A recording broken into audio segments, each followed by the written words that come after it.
आज हम कक्षा 10वीं में जो हमारा अध्याय 16 है प्राकृतिक संसाधनों का संपोषित प्रबंधन। तो इसमें हमने पढ़ा था कि प्राकृतिक संसाधनों का हमें उपयोग कैसे करना है।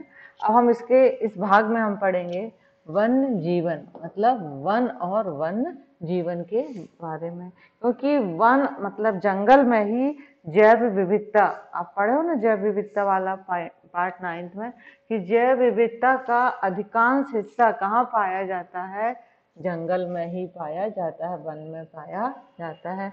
वहाँ जीवों के विभिन्न स्वरूप पाए जाते हैं, सूक्ष्म जीव से लेकर बड़े जीव तक वहाँ पाए जाते हैं।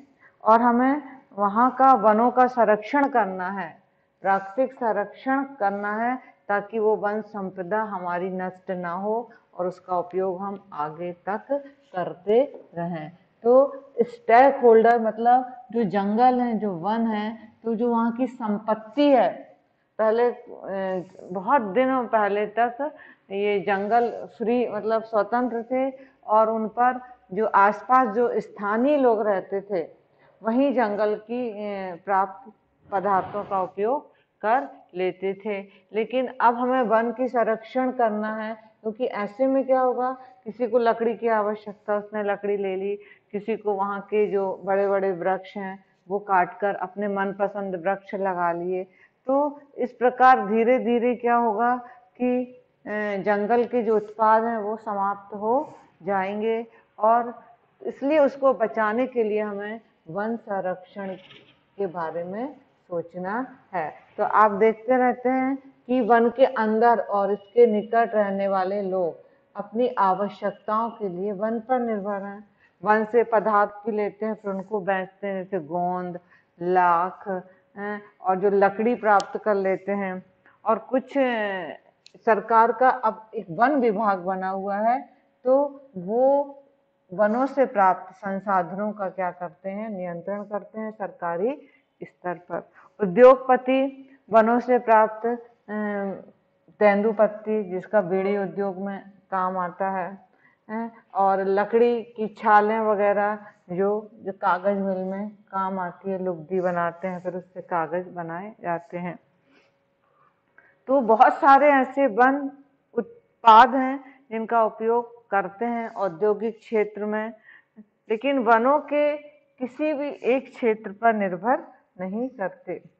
वन्य जीवन कुछ शिकार प्रेमी होते हैं, आर्ट मतलब ये उनको शिकार का शौक होता है, तो वो भी वनों पर क्या रहते हैं, निर्भर रहते हैं। तो हमें ये देखना है कि जो वन संपदा है इस पर किसका प्रमुख अधिकार होता है। स्थानीय लोग ईंधन के लिए जलाऊ लकड़ी, छाजन, छाल वगैरह भी और बांस का उपयोग करते हैं। खेत जंगलों में जो नदी तालाब हैं, तो वहाँ के लोग मछली भी पकड़ने का काम करते हैं। शिकार भी होता है वनों में।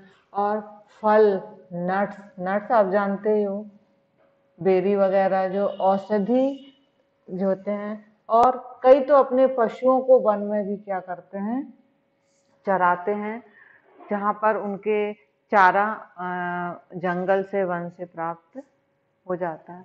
यदि हम इस प्रकार ऐसा करते रहेंगे तो क्या होगा, कुछ समय बाद हमें जो वन संपदा है वो बहुत कम हो जाएगी। तो जैसे ही अंग्रेजों के भारत आने से पहले अंग्रेज लोग ही इसका नियंत्रण करते थे, और धीरे धीरे, लेकिन जैसे ही हमारा देश क्या हो गया, आज़ाद हो गया, तो अंग्रेजों ने न केवल वनों पर आधिपत्य जमाया था और अपने स्वार्थ के लिए उनका दोहन भी किया। जो उनको चीज़ें अच्छी लगती थी वो अपने देश जाकर अधिक मुनाफा में बेचते थे, और इस प्रकार जो हमारे मूल निवासी थे वो मजबूर हो गए और वन संसाधनों का किसी सीमा तक अत्यधिक दोहन भी क्या हो गया, प्रारंभ हो गया।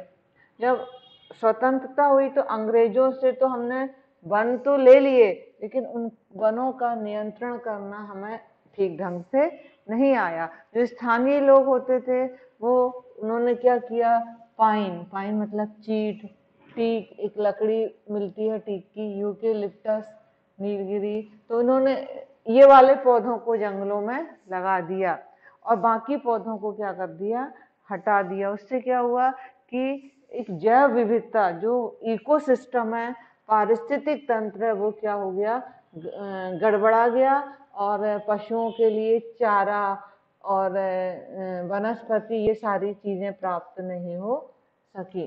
तो हम देखते हैं कि जो वन उद्योग हैं, जो वनों से जितने भी उद्योग चलते हैं, बहुत सारे चलते हैं, कागज, लाख, खेल का सामान बनता है। तो इस प्रकार ये उद्योगों के लिए जो कच्चा माल है वो कहाँ से प्राप्त होगा? कच्चा माल समझ गए ना, जिस पदार्थ की मात्रा हमें ज्यादा मात्रा में आवश्यकता होती है उसे हम क्या बोलते हैं, कच्चा माल। तो हम देखते हैं कि स्थानीय निवासियों की अपेक्षा इन व्यक्तियों की पहुंच सरकार में काफी ऊपर तक हो गई, जैसे उद्योग धंधे वाले, फिर उन्हें स्थानीय लोगों को थोड़ी सी क्या होने लगी, असुविधा होने लगी। एक उदाहरण लीजिए, किसी वन के टीक से हमें एक लकड़ी मिलती है। सभी वृक्ष काटने के बाद जो दूरस्थ वन से, मान लो आज जितना एरिया उनको दिया है लकड़ी काटने का, फिर वो दूसरी जगह से भी लकड़ी काटने लगे। तो हम देखते हैं कि इस प्रकार यदि निर्ममता से और ज्यादा दोहन किया जाएगा तो आने वाली पीढ़ियों को ये वन संपदा प्राप्त नहीं हो पाएगी। तो हम देखते हैं कि जो प्रकृति और वन जीव जो जिनको शौक है शिकार का वन पर, तो वो निर्भर रहते हैं वनों में, लेकिन वनों के प्रबंधन में भी बहुत महत्व, उनके किस प्रकार उसको दोबारा स्थापित किया जाए, वनों को उसका संरक्षण कैसे किया जाए। वनों में रहने वाले शेर, जो बड़े बड़े चीता, हाथी, ये बड़े बड़े जीवों का संरक्षण तो सभी करते हैं, लेकिन उसमें छोटे सूक्ष्म जीव भी पाए जाते हैं जो कि वहाँ का एक महत्वपूर्ण भाग होता है।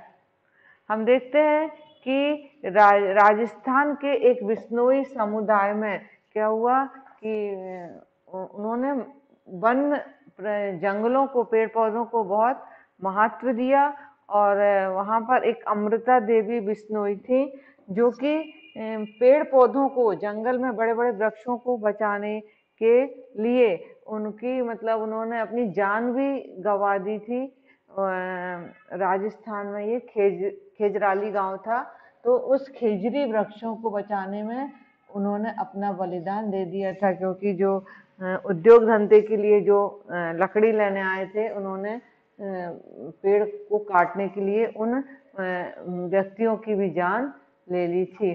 तो अभी हमारे भारत देश में एक अमृता देवी बिश्नोई पुरस्कार का भी शुरू कर दिया है, और जो इस क्षेत्र में वनों के संरक्षण के क्षेत्र में अपना योगदान देते हैं तो उनको ये पुरस्कार दे दिया जाता है।